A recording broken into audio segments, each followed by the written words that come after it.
Boa noite, pessoal. Bem, sempre que eu venho na juventude aqui, sou surpreendido com uma coisa. E hoje foi o Rodolfo na bateria, olha. Tá de parabéns, não atrapalhou o pessoal. É? Isso aí, já tá bom. Só de não atrapalhar já tá bom. Tô brincando, foi muito bom. É isso aí. Pessoal, antes da gente ler o nosso texto bíblico de hoje, eu queria que você voltasse aí nos tempos da sua adolescência. Para alguns não faz tanto tempo, né? Mas para outros, né, Rufo? A gente já não está assim, a memória já não é tão recente. Mas para a maioria daqui é há pouco tempo atrás, né? Nos tempos aí da sua adolescência, quando seus amigos te chamavam para alguma atividade, para fazer alguma coisa, ou quando eles faziam algo. E aí o que a gente fazia, né? Alguém te chamava para fazer alguma coisa, ou para ir em algum lugar. A gente falava lá com o nosso pai, com a nossa mãe, e a gente perguntava se a gente poderia ir, né? Poxa, eu posso ir, o fulano vai. Ou então, posso fazer isso, o fulano vai fazer.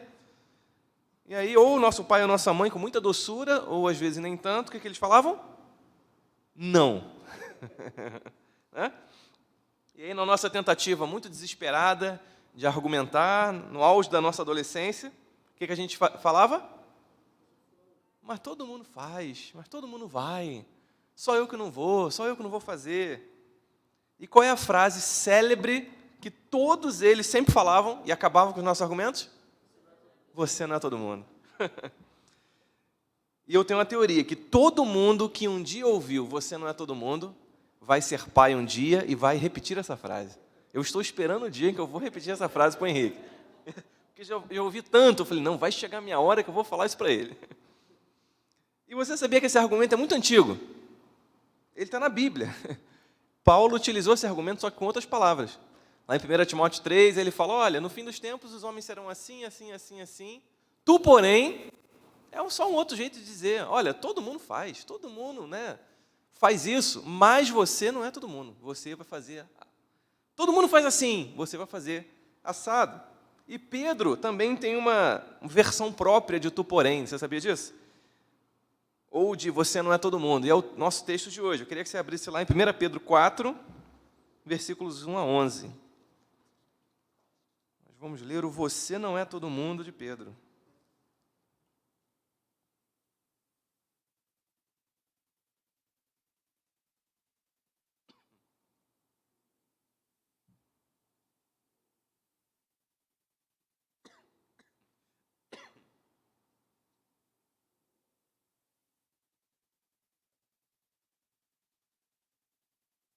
Pedro 4, você achou? Vamos ficar de pé então para essa primeira leitura? Vamos ler de forma responsiva, vou ler os versículos ímpares, começando no 1, e vocês aí o 2, o 4, a gente vai alternando, ok? 1 Pedro 4, versículo 1. Portanto, uma vez que Cristo sofreu corporalmente, armem-se também do mesmo pensamento, pois aquele que sofreu em seu corpo rompeu com o pecado.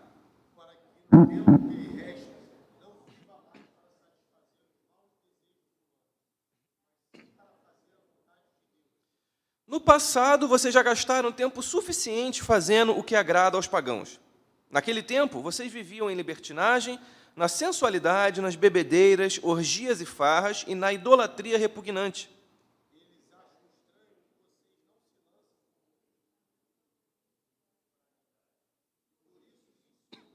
Contudo, eles terão que prestar contas àquele que está pronto para julgar os vivos e os mortos.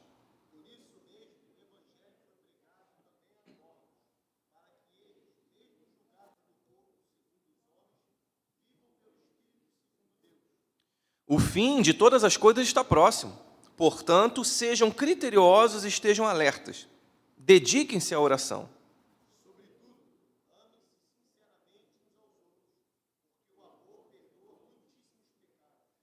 Sejam mutuamente hospitaleiros, sem reclamação.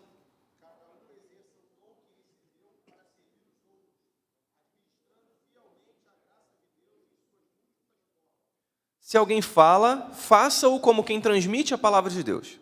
Se alguém serve, faça-o com a força que Deus provê, de forma que em todas as coisas Deus seja glorificado, mediante Jesus Cristo, a quem sejam a glória e o poder para todo sempre.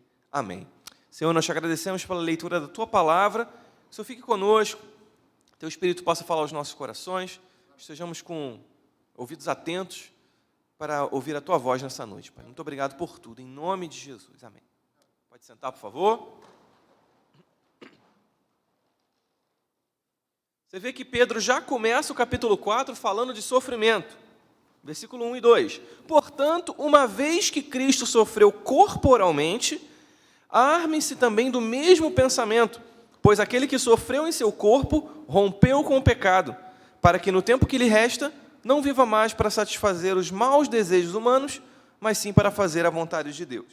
Por que Pedro começa já a escrever de uma forma tão intensa? Aqui ele começa como fosse um outro parágrafo, uma outra parte do texto, e ele já começa assim de uma forma bem triste, bem down, assim. Pedro já está falando de sofrimento. Por quê? A gente acredita que essa carta ela foi escrita mais ou menos ali no ano 67 depois de Cristo, e para as igrejas ali da Ásia Menor, ali atualmente a Turquia, por ali mais ou menos. Então, guarda aí essa data, 67. 3 aninhos antes, 64, aconteceu algo muito importante ali naquela região. Houve um grande acontecimento histórico no ano 64, 3 anos antes da data da escrita aqui de 1 Pedro. Houve um grande incêndio na cidade de Roma. Se você estudou história aí recentemente, você vai lembrar disso. Quando Roma estava sob a gestão do imperador Nero. E aí, para afastar ali os rumores de que ele era o culpado de ter colocado fogo, ninguém nunca sabe ainda com certeza quem foi o culpado, mas há fortes indícios de que o próprio Nero incendiou a cidade. E para afastar essa culpa dele, esses rumores estavam crescendo, ele coloca a culpa nos cristãos. Então, toda a sociedade romana, todos os judeus, passam a perseguir duramente os cristãos porque achavam que eles eram ali revolucionários, eram subversivos, era gente meio maluca que estava colocando fogo em Roma. Então, agora faz um pouco mais de sentido a gente saber e entender por que Pedro já está falando aqui de sofrimento, não só no capítulo 4, mas em toda a carta de 1 Pedro. E ele diz, uma vez que Cristo sofreu corporalmente. Então, a gente começa a ver aqui que o sofrimento de Jesus tem 2 características. Ele é injusto e ele é físico. É um sofrimento que sobreveio a ele, mesmo ele não merecendo. Jesus não fez nada para merecer aquilo e ele sofreu. E esse sofrimento foi físico. Foi mais do que um sofrimento filosófico, mais do que um sofrimento psicológico, da mente. Jesus sofreu corporalmente. E aí ele diz, uma vez que Cristo sofreu corporalmente, armem-se também do mesmo pensamento. E ele usa uma metáfora aí, de guerra, armem-se. Em outras palavras, ele está dizendo, olha, da mesma forma que Jesus vestiu essa armadura e entendeu que o sofrimento fazia parte da sua vida, vocês também têm que agir da mesma forma. Olha, estão perseguindo você? Legal, mas perseguiram muito mais o nosso Senhor Jesus. E em outra parte aqui do texto, ele vai dizer, olha, se vocês são perseguidos por causa do nome de Jesus, felizes são vocês. E Pedro começa a dizer, a ensinar aquela igreja que está sendo perseguida. Então, a igreja deveria estar preparada para sofrer de forma injusta e de forma física, assim como Jesus. E nós não sabemos, nós não temos a mínima ideia do que é sofrer de forma injusta, de forma física, assim como o Senhor. A gente não tem a mínima ideia. Nós vivemos num país, graças a Deus, muito tolerante com as religiões, com todas as religiões e também com o cristianismo. A gente até diz alguma coisa, somos perseguidos, que a gente é maltratado aqui, as pessoas zombam da gente ali, mas nós não temos a mínima noção do que significa sofrer injustamente e fisicamente, corporalmente, por amor a Jesus. E Pedro vai dizer aqui no versículo 2, que as pessoas que sofrem dessa forma não vivem mais de acordo com a paixão dos homens, mas segundo a vontade de Deus. E por que ele diz isso? Porque quando nós estamos na iminência da morte, quando a nossa vida está sob perigo, as nossas prioridades são reordenadas. O que nós achamos essencial, necessário, não, eu preciso disso. Quando nós estamos à beira da morte, a gente começa a entender que todas essas nossas prioridades, na verdade, são muito supérfluas. essas coisas não servem para nada. E o carro novo, o celular novo, quando você está à beira da morte, nada disso importa. E é isso que Pedro está dizendo, que quem está na iminência da morte por amor a Jesus, já não vive mais segundo as paixões dos homens. Mas eles, até por uma questão, né, de sobrevivência, eles buscam aquilo que realmente importa. Ou seja, aquilo pelo qual vale a pena morrer. E foi nesse contexto até que o cânon foi estabelecido. A igreja decidiu, não, peraí, vamos escolher aqui quais são os livros de fato que são inspirados por Deus, para a gente saber por quais livros vale a pena morrer. Por esse texto aqui vale a pena. Por Romanos, por Coríntios, textos que vieram de fato inspirados por Deus. Porque outros textos já não sei se vale a pena. Então eles estavam nessa iminência da morte. Quando a gente está à beira da morte, as nossas prioridades são reordenadas. E novamente, gente, a gente não sabe o que é isso, a gente é jovem. A morte para a gente está muito longe, a gente não pensa nisso, a gente só pensa em viver, em aproveitar, em viajar, em ir para a praia, né, em namorar, em comprar coisas. A gente não está pensando na morte. Só que de vez em quando ela bate na nossa porta, por meio da perseguição, ou por meio de alguma doença. A gente está aí orando pela qualidade. Né?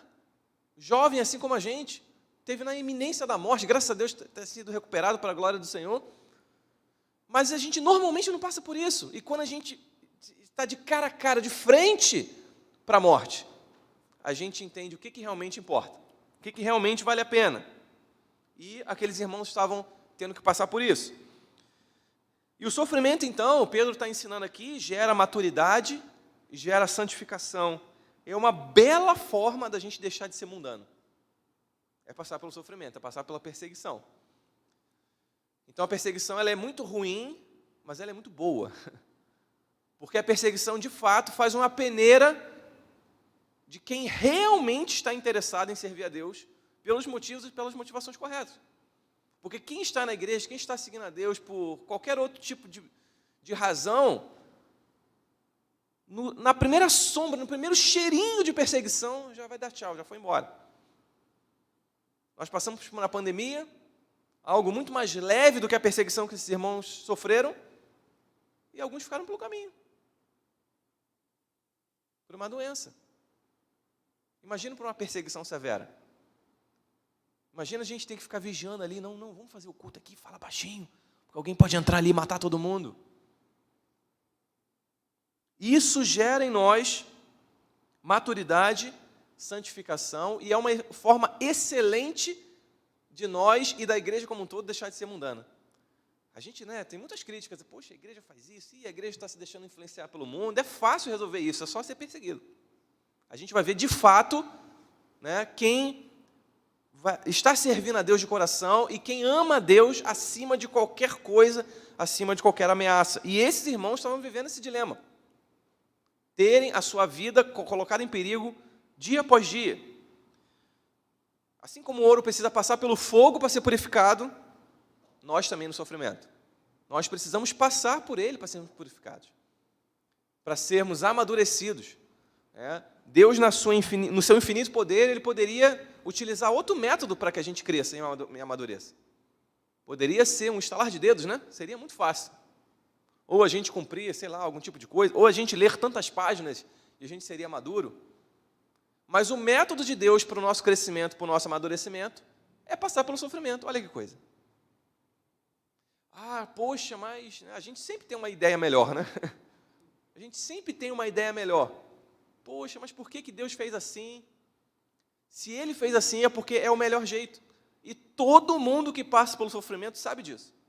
Ninguém gosta de sofrer. Quando a gente está no meio do furacão, no meio da tormenta, é sempre muito ruim. Ninguém gosta, Ninguém é assim, masoquista, adora sofrer. Mas depois que passa, a gente entende. E isso é muito difícil colocar na nossa cabeça que é jovem. Estou me incluindo, tá, gente? Não passei tanto da idade assim, não. Então, a gente que é jovem, é muito difícil botar isso na nossa cabeça.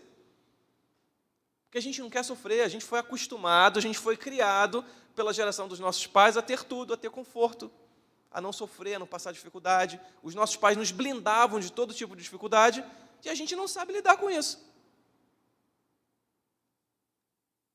Então, nós somos uma geração, uma juventude que, caso enfrentássemos uma perseguição pela nossa fé, nós teríamos muita dificuldade, porque a gente não está acostumado a sofrer. Não está acostumado a ouvir coisas que nos machucam. A gente está acostumado a ouvir que a gente é lindo, né?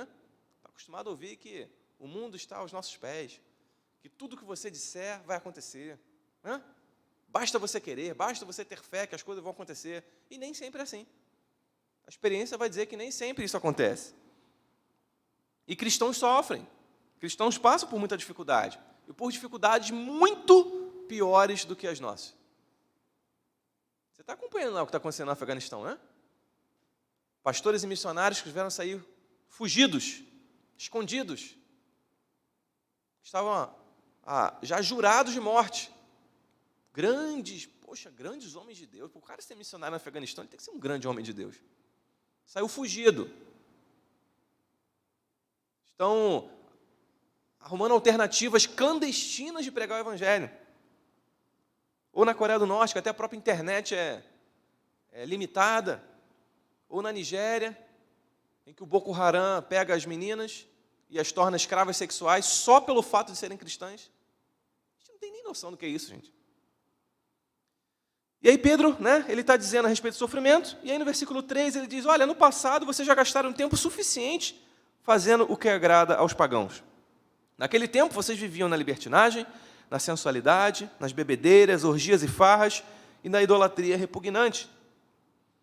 E aí chega a hora, né, do Pedro dizer, olha, é a conversa do todo mundo vai, todo mundo faz, né?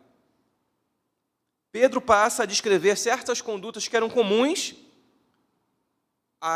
ao povo na época, à sociedade na época, e até aos próprios ouvintes. Aqueles ali que estavam, né, lendo aquela carta e ouvindo aquela carta, alguns deles no passado tinham feito essas coisas. E ele começa, né? No passado, naquele tempo, vocês viviam em libertinagem. E essa palavra significa uma conduta chocante à decência pública. Então você pensa aí, o que é uma conduta chocante à decência pública? Ela significa um capricho arbitrário, um comportamento que rejeita restrições, uma brutalidade lasciva. Interessante essa definição, né? Uma brutalidade lasciva, ou seja, uma sensualidade que chega a agredir, de tão escrachada, de tão explícita. E uma devassidão violenta, a mesma coisa, né, que é a brutalidade lasciva. Então eles eram tão libertinos que o comportamento deles era chocante para o público em geral. As próprias pessoas achavam aquele comportamento chocante. Além disso, eles viviam na sensualidade. Essa é uma palavra que significa uma paixão construída por impulsos, ou o desejo pelo que é proibido, ou uma ânsia por uma luxúria, né, por alguma coisa relacionada à sensualidade também. Então, eles tinham uma conduta chocante para a decência pública, eles tinham um desejo pelo que é proibido, além disso, eles viviam nas bebedeiras. E aí é uma palavra, todo mundo sabe, né? Na embriaguez, no excesso de bebidas embriagantes. E viviam também nas orgias e farras. E aqui essa palavra que foi trazida como orgia, ela literalmente significa festival da vila. O que é isso? Era uma festa que acontecia lá naquela região, que a grande característica dela é ter gente bêbada e imoral. E essas pessoas desfilavam pelas ruas com adornos. Elas colocavam adornos e cantavam músicas em homenagem ao deus Baco, a outros deuses lá da região. E elas eram prolongadas, duravam vários dias e eram caracterizadas por cerimônias religiosas, por muita imoralidade sexual e por muita embriaguez. Gente, pensa o seguinte, uma festa com muita bebida, com muita imoralidade, que dura vários dias, em que as pessoas saem nas ruas adornadas, cantando músicas. Eu conheço uma festa assim. Gente, é ou não é o nosso carnaval, né? Então, aqui, era o pessoal do carnaval. Então, uma rave é um tipo de festival da vila, né? Uma festa que dura vários dias, muita bebida, muita embriaguez, muita imoralidade sexual, as pessoas cantando músicas, se adornando. E essas pessoas, na época, viviam nisso. As farras, né? Que também, a palavra traduzida como farras é literalmente um banquete de bebida, ou seja, é um open bar. Eles viviam no open bar. Eles viviam embriagados. E, por fim, idolatrias repugnantes. né, são aqueles vícios, né, ilícitos, que eram ilícitos não só contra Deus, mas ilícitos até mesmo contra as leis daquela sociedade. E a gente pensa, não, peraí, Pedro está falando da Ásia Menor do século I ou está falando do Rio de Janeiro, do século XXI? Porque não é exatamente isso que todo mundo vai e todo mundo faz, gente. A maioria das pessoas que a gente conhece que não é da igreja, que não serve a Cristo, não é exatamente isso que elas fazem. Uma libertinagem, um comportamento sexual absolutamente sem limites. A pessoa se relaciona com quantas pessoas ela quiser e com qualquer tipo de pessoa que ela quiser. Uma pessoa que tem uma sexualidade fluida. Ah, não, hoje eu acordei com vontade de me relacionar com um homem, ou amanhã eu vou acordar com vontade de me relacionar com uma mulher, na semana que vem eu vou acordar com vontade de me relacionar com uma criança, na outra semana eu vou me relacionar com uma árvore, na outra com um cachorro, na outra com um defunto. Não é exatamente isso, libertinagem, comportamento devasso, que vai cada vez piorando. Sensualidade, nós vivemos numa sociedade extremamente hipersexualizada. Para tudo existe algo a se mostrar, né? A moda está sendo cada dia mais construída para mostrar. A roupa, que na verdade deveria ser uma moldura para o rosto, ela se torna o próprio centro das atenções, mostrando e revelando demais parte do corpo que não deveriam ser reveladas. A sensualidade, em tudo, no nosso entretenimento, a gente deixa passar às vezes, né? A gente fala da sensualidade, e aquela pessoa está com uma roupa indecente, né? Mas a gente tira o cisco no olho da irmã que está com a roupa sensual demais, mas não vê a trave no nosso olho quando a gente assiste, sem filtro algum, entretenimentos que estão hipersexualizando os nossos olhos. Eu não vou lembrar de um filme recente ou de uma série recente que eu tenha visto que não tenha uma cena sensual.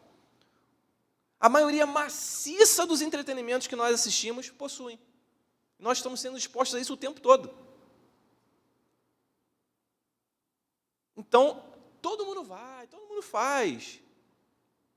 Mas lembra lá do conselho da mãe, nós não somos todo mundo. Orgias, bebedeiras, essas festas, todo mundo conhece as festas, né? A gente pode não pular carnaval quando a gente está no retiro, mas durante o ano tem um monte de opção, de oportunidade para a gente participar disso, de idolatrias repugnantes, fazer coisas até mesmo que sejam contrárias à lei. E Pedro diz que os cristãos estão expostos a isso. Por um lado, se eles que querem ser fiéis a Deus, estão sendo perseguidos. Agora, se eles abrirem mão de seguirem a Deus, eles podem aproveitar e se deleitar disso tudo. É uma baita oferta para a nossa carne, não é não, gente? Pensa o seguinte, faz um exercício de memória aí, se você não fosse cristão. Olha, você quer aproveitar muito sexo, muita bebida, muita farra, muita alegria, muita música, liberdade. Ou você quer seguir um cara aí que já morreu e que você pode ser morto por causa dele? As pessoas, logicamente, vão preferir seguir o caminho. É por isso que nós estamos aqui, não por causa de um convencimento próprio, mas porque Deus entrou no nosso coração e nos convenceu que esse é o melhor caminho. Apesar da maciça maioria das pessoas dizerem o contrário. E é isso que Pedro está alertando a eles. Olha, vocês estão sofrendo e existe uma solução fácil, que é voltar lá para o mundo. Volta lá, assim, vai ficar tudo bem. Mas Pedro está dizendo, olha, vocês não são como todo mundo. Você não é todo mundo. E ele diz que, no versículo 5, né? Eles terão que prestar contas àquele que está pronto para julgar os vivos e os mortos. Por isso mesmo o evangelho foi pregado também a mortos, para que eles, mesmo julgados no corpo, segundo os homens, vivam pelo Espírito segundo Deus. Nós somos jovens e a gente não tem essa noção. A gente acha que a plenitude da nossa existência é essa vida aqui. Então a gente quer aproveitar tudo aqui. Mas a gente esquece essa noção de futuro, de que tudo que nós fazemos aqui teremos que prestar contas. Prestaremos contas diante de Deus. A gente pode se safar da justiça, né? Pode se safar de alguma situação difícil. Você pode se envolver sexualmente com um monte de pessoas e não engravidar ninguém. Você pode se embebedar e nunca bater com o carro e matar alguém. Você pode se safar de um monte de situações. Você pode nunca ser preso por alguma coisa errada que você fez, mas em algum momento você vai ter que prestar contas diante de Deus. E ele diz, né, no versículo 6, porque Deus há de julgar, Ele está pronto para julgar os vivos e os mortos. E no versículo 6 diz que esse mesmo evangelho foi pregado também a mortos. E aí muitas seitas, né, utilizam esse versículo para dizer que tem pessoas que já morreram, né, podem se converter. E na verdade Pedro está dizendo que o evangelho foi pregado a pessoas que naquele momento em que ele está falando estavam mortas. Por terem sido mortas na carne, por terem sido submetidas a tribunais humanos. Então Pedro está falando aqui dos mártires. O evangelho foi pregado às pessoas que agora estão mortas, mas que morreram por amor a Jesus. Então elas agora estão mortas para eles, mas estão vivas diante de Deus. É por isso que Deus há de julgar os vivos e os mortos. Ou seja, estar vivo ou morto nessa terra não necessariamente é a mesma coisa e não tem o mesmo sentido de estar vivo ou morto diante de Deus. Porque aquelas pessoas que morreram por amor a Deus, ali para Pedro e para aquelas pessoas estavam mortas, mas diante de Deus estavam vivas. E muita gente que estava viva no mundo está morta diante de Deus. Então, isso não se conversa às vezes. Quando você olha para uma pessoa, essa pessoa aproveita a vida, né? Olha como ela viaja. Olha que coisa, hein? Eu estou aqui esperando, né, me casar para ter relação sexual. Eu estou aqui me guardando, né, não me embriago, não faço nada errado. Essa pessoa que aproveita a vida. A gente acha, né? Isso é vida. Essa pessoa vive. Essa pessoa aproveita. Mas diante de Deus ela está morta. O que adianta? Muito melhor nós sermos considerados mortos aqui. Você é um morto, né? Não faz nada. Você é um mortão, né? Ih, cara.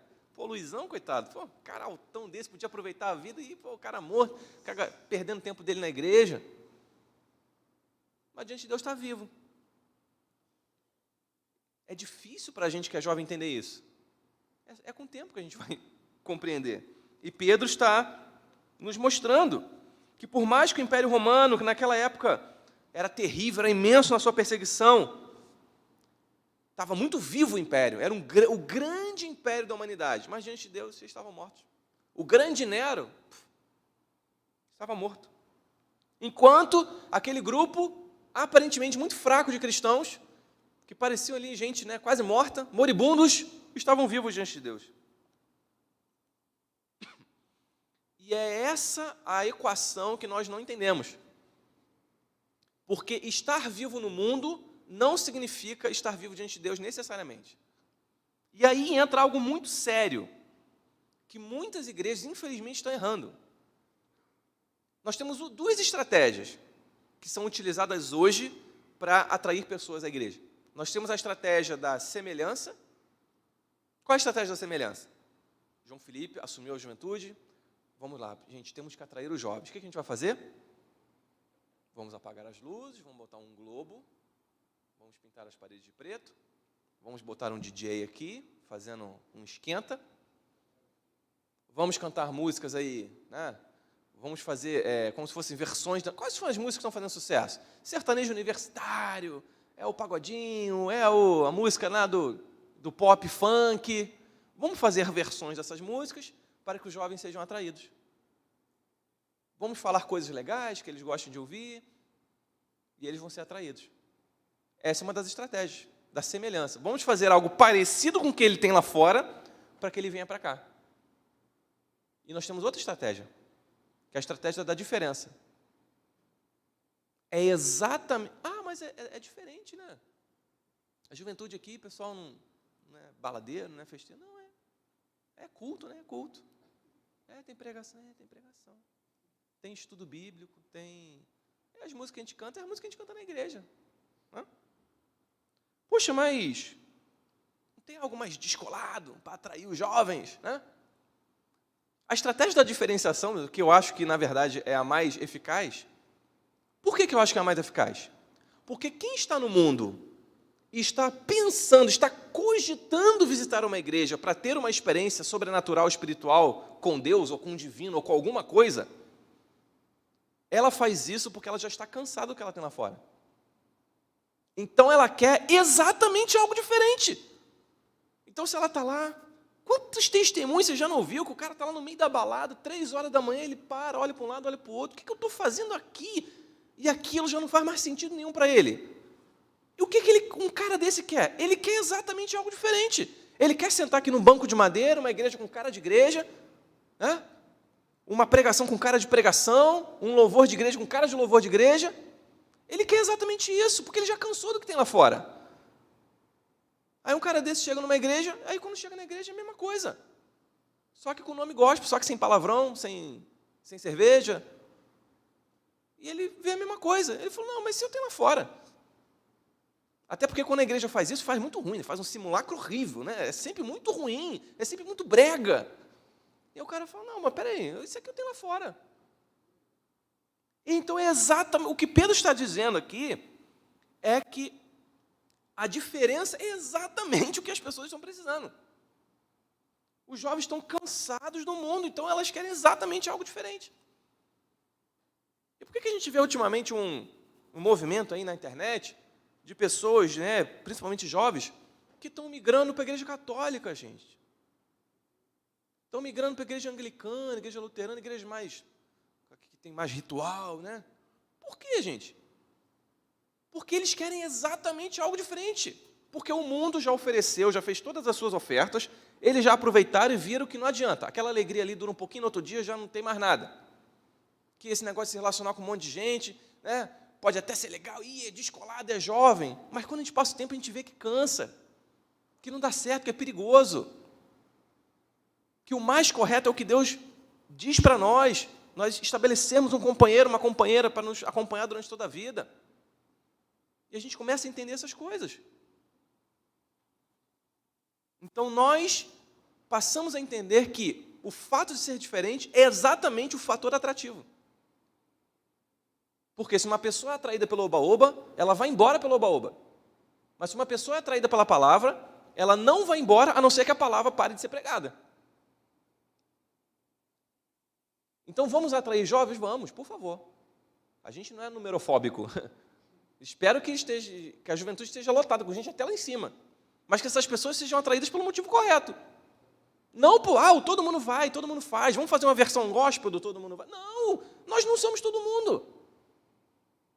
Mas todo mundo, que bom, a gente é diferente, não faz diferente. Não tem problema. E Pedro continua nos ensinando. Versículo 7 a 11, ele explicou todo mundo vai, todo mundo faz, né? E ele parte agora para a segunda parte do argumento. Você não é todo mundo. É o tu porém, né, de Pedro. E ele justifica, né, a razão do que ele vai dizer a seguir no versículo 7. O fim de todas as coisas está próximo. Então a iminência da volta de Jesus nos coloca numa posição de vigilância, de prontidão. Saber que, né, que a autoridade está chegando, coloca a gente no prumo. Porque a gente fica na zoeira e tal, né? E aí quando chega uma autoridade, a gente fica, opa. Essa história é muito engraçada. Eu fiz estágio uma vez no Tribunal de Justiça. Alguém que já fez, Juliana Fioc, não fez? Então, ela vai saber o que eu estou falando. Eu fiz lá no NADAC, né, no setor de distribuição e autuação do juizado. E lá era uma festa. A minha supervisora, tal, aquela coisa, né? Infelizmente, aquela imagem que a gente tem do servidor público. Nem todos são assim, a maioria trabalha, tá, gente? Mas, infelizmente, a gente tem esse ranço em algumas pessoas. E ela era assim, aquela bagunça, tem dia que ela não ia, e aí o menino lá assinava, aprendeu a assinatura dela, assinava por ela, uma festa. Só que lá tinha um negócio chamado corregedoria. E a corregedoria aparecia de surpresa para fazer fiscalização. E aí teve um dia que ela não estava, ela faltou. Eles faziam esse lance lá, e aí, surgiu, pintou o corregedor lá na porta, aí aquela bagunça, a corregedoria. Aí não podia botar foto no mural, né? E era cheio de foto. Aí chegou a corregedoria, tira foto. Eu falei, gente, o que está acontecendo? Eu nunca tinha visto isso, né? E aí chamaram a mulher veio correndo, desesperado, o corregedor passou, não, ela está na outra sala. A mulher veio, botou a roupa, veio de casa. Aí o corregedor passou, tudo bonitinho. Olá, tudo bem? Aqui é o nosso setor, seja bem-vindo, aqui está tudo certinho, né? Quando ele foi embora, volta as fotos tudo de novo, a mulher vai para casa tudo de novo. Mas por que eu falei isso? Porque saber que a autoridade está chegando coloca a gente no prumo, né? Opa, peraí, a autoridade está chegando. A gente está muito confortável, mas quando a gente tem a noção de que o fim está próximo, de que a nossa autoridade máxima está chegando, está voltando, a gente fica, opa, peraí, eu tenho que estar vigilante. Não posso estar de qualquer jeito. Eu tenho que estar pronto. Né? Então, o grande segredo, né, para a gente ter uma vida cristã santificada é ter a iminência da volta de Cristo martelando na nossa mente. Não, peraí, Jesus está voltando. Tem que estar pronto, não posso ser um servo qualquer. Né? E aí ele começa. No versículo próprio 7, né? Portanto, sejam criteriosos. Essa palavra significa moderado e literalmente temperado. Ou seja, ali no ponto, né? O pessoal que já casou sabe muito bem o que é uma comidinha temperada. E principalmente a gente sabe muito bem uma comidinha que não está temperada ou que passou do ponto do tempero. Então existe uma dose certa para que aquela comida esteja temperada. Nem a mais, nem a menos. E é isso que Pedro está falando, olha, sejam criteriosos, sejam moderados, sejam temperados, tenham autocontrole, tenham equilíbrio. Então ele está dizendo, ó, o pessoal lá, eles se perdem no sexo, na bebida, mas vocês têm que ser equilibrados. Então, o cristão, ele é o oposto do perfil mundano, mas não o oposto de, olha, o mundano faz muito sexo e o cristão não faz sexo nenhum. Não, o cristão faz sexo, mas ele faz sexo no momento certo, no casamento. Ah, o mundano lá, ele age de forma ilícita. Ah, ele faz coisas erradas e o cristão não faz nada. Não, o cristão faz coisas também, só que ele faz coisas certas. Então, é o equilíbrio, não é o extremo de essas pessoas do mundo fazem tudo e o cristão não faz nada. Mas o cristão faz sim, mas faz coisas equilibradas, coisas corretas, tem autocontrole. E ele diz, vocês precisam ser criteriosos. Vocês precisam estar alertas, precisam ser sóbrios. Em outras traduções, a Almeida fala sóbrios, né? Precisam estar livres de vícios. Precisam estar atentos àquilo que Deus tem para eles. Ele segue. Dediquem-se à oração. Então, gente, a nossa conduta, na verdade, ela determina a qualidade da nossa oração. Por isso que ele fala, sejam criteriosos, estejam alertas, dediquem-se à oração. Não adianta a gente ter um procedimento mundano e aí depois recorrer a Deus em oração, né? Não adianta. Porque um pai, ele continua amando um filho que é ingrato, né? Um filho que só quer explorar. Você sabe esse perfil, né? O filho que nunca quer saber do pai. Aí quando precisa de dinheiro, quando precisa de alguma coisa, fala, pai. O pai sabe quando o filho é ingrato, quando o filho é explorador. Ele continua amando esse filho. Só que ele sempre fica de sobreaviso. Eu falei, eu sei que ele vai me pedir alguma coisa. Então, a nossa atitude, ela determina a qualidade da nossa oração. Porque se nós somos filhos exploradores, a gente só vai chegar perto de Deus para orar pedindo alguma coisa. Certo? E a conduta, né, desse filho vai contaminar, entre aspas, o seu pedido. Porque ele não sabe o que é ser filho, ele só sabe explorar. Então, quando ele for pedir a Deus em oração, ele só vai pedir, e explorar a Deus. Então, o equilíbrio na vida cristã é bom para muitas coisas. Então, o que Pedro está dizendo aqui, que ser criterioso, estar alerta ou estar sóbrio, é um requisito para a nossa oração. Dedique-se à oração, mas antes sejam criteriosos, estejam alertas, sejam sóbrios. Então, esse é um critério. Por exemplo, não adianta você orar o Pai Nosso, chega lá, perdoa as nossas dívidas assim como perdoamos os nossos devedores. Se eu não perdoo os meus devedores, isso é uma oração que é inócua, porque a sua conduta está atrapalhando aquilo que você está orando. Ou no próprio 1 Pedro aqui, que ele fala, olha, maridos, tratem bem as suas esposas, para que as suas orações não sejam interrompidas. Então, a conduta do marido em relação à esposa pode interromper o contato da oração dele com Deus. Olha que coisa. Sequência. Sobretudo, amem-se sinceramente uns aos outros, porque o amor perdoa muitíssimos pecados. E aí na Almeida diz, né, tem um amor intenso. E eu creio que ela tem um entendimento mais próximo do que significa a palavra, que originalmente ela significa algo que está completamente esticado. ao que está no seu potencial máximo. Ou seja, vocês precisam se amar no potencial máximo, da forma mais completa e esticada possível. Sabe aquela corda que você estica até onde não dá mais? É esse tipo de amor que Pedro está dizendo que nós devemos ter. E é esse tipo de amor que cobre multidão de pecados. Os pecados, eles não dão em árvores, não nas pessoas. Então, o amor incondicional de Deus, ele é grande e forte o suficiente para cobrir multidão de pecados. Por quê? Porque ele se estende, ele se estica para alcançar multidões de pessoas. Não há um lugar em que nós estejamos, o mais profundo que seja, o mais alto que seja, que o amor de Deus não nos alcance. Porque o amor de Deus, ele está completamente, ele é esticado ao máximo para chegar lá onde nós estamos. E é esse amor que Pedro pede que nós tenhamos. Simples, né? Só isso. Um amor que alcance e que cubra multidões de pecados. Um amor perdoador. Um amor incondicional. Não importa o que a pessoa fez, eu preciso perdoar.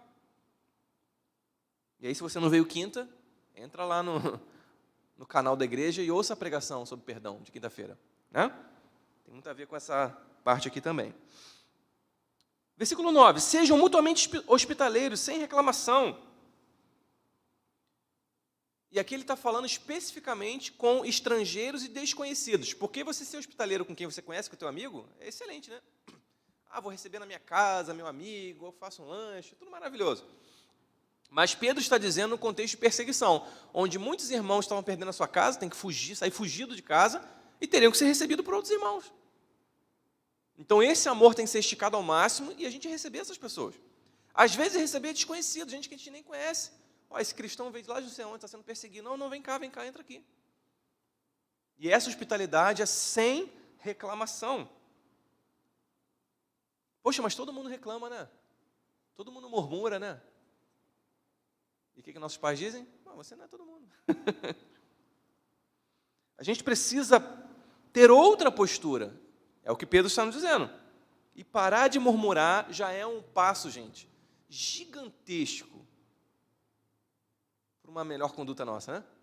Como disse o cara lá que pisou na lua, né? Um pequeno passo para o homem, um grande passo para a humanidade. Parar de murmurar é um pequeno passo para o homem, mas um grande passo para a humanidade. A gente parar de reclamar. Porque nós somos uma geração que tem muito e reclama muito. Quando tem em outros lugares, outras pessoas que têm pouco e reclamam pouco. Então a diferença é a quantidade de coisas que as pessoas têm? Não, a diferença é a gente. É a visão que a gente tem sobre as coisas, né? Mas seguindo, ele continua, né? Sejam mutuamente hospitaleiros, sem reclamação, cada um exerça o dom que recebeu para servir os outros, administrando fielmente a graça de Deus em suas múltiplas formas.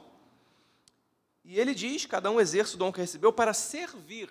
E o verbo aqui, ele é o mesmo verbo de diáconos. Então, Pedro está dizendo, sejam diáconos uns dos outros. Porque o diácono é mais do que um cargo, ele é uma função, ele é uma disposição ao serviço. Então, sejam diáconos uns dos outros, sirvam uns aos outros. Os diáconos foram eleitos na igreja para servir as mesas, para cuidar das necessidades da igreja, para que tudo flua com um bom andamento.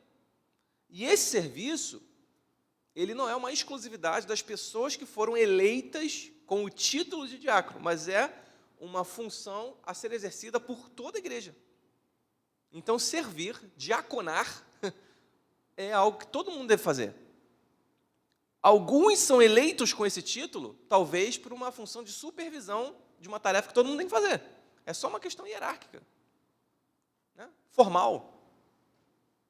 Mas não é um cargo eclesiástico exclusivo. Porque Pedro está dizendo, olha, sejam diáconos uns dos outros, sirvam uns aos outros. Cada um com o dom que recebeu, administrando fielmente a graça de Deus em suas múltiplas formas. Então, a graça de Deus, ela se expressa de diferentes formas. Porque um prega, e nem todo mundo prega. Um canta, nem todo mundo canta. Um toca, nem todo mundo toca. Um ora, nem todo mundo ora, assim, da forma como a gente diz, né, da intercessão. Evangelismo, algumas pessoas são chamadas especificamente para o ministério evangelístico. Então, a graça de Deus ela é criativa, ela vai se espalhando, né, de forma plural, em suas múltiplas formas. Essa palavra literalmente tem a ver com cor. A graça de múltiplas formas, ou a graça multiforme, a multiforme graça de Deus, é literalmente uma graça colorida, uma graça diversa em cores. Que interessante, né? Então, nessa paleta de cores, né, de Deus, um quadro de uma cor só, gente, é muito sem graça. Imagina se tivesse um quadro aqui todo azul. Ok. Mas a graça de um quadro, o que diferencia ele de um quadro todo azul ou de uma paisagem, são as outras cores que são colocadas. Porque aí a parte de cima pode até ficar azul, mas aí você pinta a parte de baixo de marrom, aí faz uma árvorezinha verde aqui, aí você começa a ver, não, peraí, isso é uma paisagem. Então, essa paleta de cores, Deus vai distribuindo os dons, de forma que esse quadro, né, que essa tela, vai ficando colorido, vai ganhando forma. E a igreja é isso aí, é uma grande pintura de Deus. Todos nós, um diferente dos outros, um com qualidades, outros com outras, tirando o Rodolfo, que tem todas, né, toca bateria, toca baixo, mas a maioria de nós tem poucas, né? Deus vai trabalhando em cada um de nós para que o quadro, a arte final, tenha a sua beleza. E é por isso, gente, que às vezes a gente não vê esse resultado. Mas o que nós fazemos aqui é muito belo, é muito maravilhoso. É que a gente não vê resultado. É que esse resultado é ao longo do tempo. Os resultados mais impactantes são aqueles instantâneos, né? A gente sabe instantaneamente. Mas o trabalho que o João está fazendo há quase 6 anos, a gente não consegue mensurar isso porque está sendo aos poucos. Esse quadro está sendo pintado aos poucos. E a gente ainda não viu o resultado final disso. A gente vai ver, de repente, lá daqui a 10 anos. Mas essa é a graça de Deus agindo. Por quê? Ah, pois é, né? Poxa, a juventude aqui do João não é igual a juventude ali, né? Sim. Mas daqui está sendo pintado um quadro. E nós vamos ver frutos aqui, resultados aqui. E o resultado do todo mundo vai, todo mundo faz é um. E o resultado do você não é todo mundo é outro. Talvez você só está aqui porque sua mãe e seu pai te disse uma vez, olha, você não é todo mundo. Para com isso. Hã? Então, nós na hora a gente não entende. Na hora a gente não entende. Poxa vida, quando a gente é adolescente, então, por que meu pai não deixou? Não é possível, não tem nada demais, não tem nada a ver. Mas depois a gente entende. E é da mesma forma, por que o cristianismo tem uma forma de viver que é diferente do mundo? A gente não entende de cara. Mas depois a gente vai ver todos os frutos, os benefícios, tanto corporais, terrenos, quanto eternos. A gente, poxa, Deus é sábio mesmo. Se eu levasse a vida do meu próprio jeito, ia estar tudo errado. Mas Deus, de fato, Ele é sábio. E aí Pedro, no versículo 11, por fim, ele começa a exemplificar essa graça colorida, né, essa graça multiforme, dizendo, se alguém fala, faça-o como quem transmite a palavra de Deus. Se alguém serve, faça-o com a força que Deus provê, de forma que em todas as coisas Deus seja glorificado mediante Jesus Cristo, a quem sejam a glória e o poder para todo sempre. E aqui ele segue a divisão clássica lá de Atos capítulo 6, né? Alguns falam, alguns servem. Alguns são dedicados à palavra, outros são dedicados ao serviço. Então há basicamente 2 coisas a se fazer na igreja: falar e servir. É isso que a gente faz. A gente fala na pregação, nos louvores, na oração, no evangelismo. A gente serve uns aos outros, no discipulado, né, no serviço do culto, nos eventos. É isso que a gente faz. Se alguém fala, faça como quem transmite a palavra de Deus. Se alguém serve, faça com a força que Deus provê. Então, toda essa graça colorida, multiforme, ela é resumida por Pedro aqui em 2 funções: em falar e em servir. E é isso que aqueles irmãos precisavam, porque eles estavam sendo perseguidos. E o que resta? Quando alguém está sendo perseguido, como a gente falou, nós reordenamos as nossas prioridades. O que importa? Falar a palavra de Deus e servir uns aos outros. É isso que Pedro está nos dizendo, seja no púlpito da igreja ou na entrada da igreja, tudo que a gente fizer, falar ou servir, deve ser feito para que Deus seja glorificado, como ele diz aqui, a quem sejam a glória e o poder para todo sempre. O mundo caminha num sentido totalmente contrário à verdade de Deus. E para que a gente não seja levado pela correnteza, né, Só que essa eu acho que não é uma ilustração boa para a gente. Eu acho que é melhor do que ser levado pela correnteza para que nós não sejamos levados pela multidão do metrô. Essa eu acho que é uma ilustração melhor. Porque levado pela correnteza, a gente não vive a gente não tem costume de tomar banho de rio, né? E o metrô é muito mais vivo, essa ilustração para nós. Para que a gente não seja levado pela multidão do metrô, nós devemos resistir a esse procedimento do mundo. Nós não somos todo mundo. E criar, de fato, uma contracultura. Poxa, você é diferente, né? Sou. Sim. Poxa, mas você não faz isso? Pô, mas você não é feliz, você não é alegre? Pelo contrário. Se você participar da resenha aqui, tu vai ver. O que não falta é a zoeira. É? Tem uns aqui que comem bastante. Né? Então, nós vivemos, gente. Só que nós vivemos como? De forma criteriosa, alertas, sabendo que o fim está próximo, sendo hospitaleiros, servindo uns aos outros, expressando a graça multiforme de Deus, nos diferenciando do mundo. E é somente pela obra de Cristo na cruz que a gente consegue isso. Não é pela nossa vontade, simplesmente. Né? Mas somente quando Cristo entra no nosso coração e nos convence disso, que a gente consegue frear essa marcha, e a gente fala, não, peraí, gente, ô metrô, peraí, eu dá licença que eu vou embora. Não vou entrar nesse vagão, não. Ah, mas está todo mundo entrando, não tem problema, eu vou para lá. Né? Vamos lá, força na perna. O pessoal que está acostumado com o metrô sabe, né? Força a perna, segura e vai embora. Né? Se pega ali em algum ferro ali do metrô e vai na outra direção. Siga na direção contrária. Muitos vão achar estranha essa atitude. Quem é aquele doido ali que está querendo sair? Ih, não, a multidão chegou, já era, meu. Vai junto. E o que a gente faz? Não, pode ir parando, abre caminho. Abre o caminho que eu vou passar. E para fazer isso tem que ser muita atitude, né? Muita coragem. Ah, todo mundo faz. Mas isso ninguém vai saber, não. O pastor não vai saber, não. Só hoje. E aí nós nos deparamos com a voz de Cristo nos dizendo, né? Olha, as minhas ovelhas ouvem a minha voz e a seguem. Você não é todo mundo. Você é meu. Amém? Vamos fechar nossos olhos. E o João para orar para a gente, amém?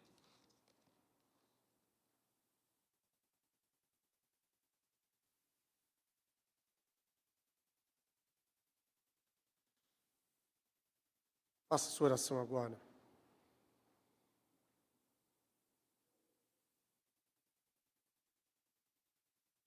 Aqueles que talvez não se enxerguem mais como diferentes dos que não conhecem a Cristo. Alguns aqui talvez sejam todo mundo, vivam como todo mundo. O que há de diferente em nós?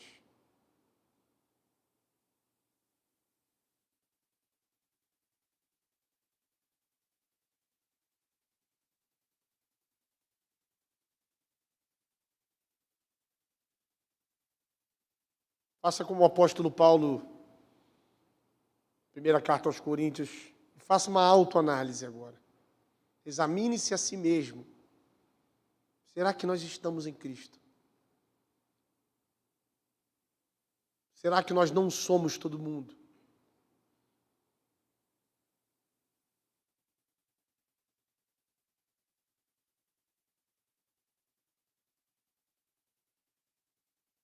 Como temos vivido, o que temos amado, como está calibrado os nossos desejos e a nossa visão de boa vida e a nossa visão de paraíso.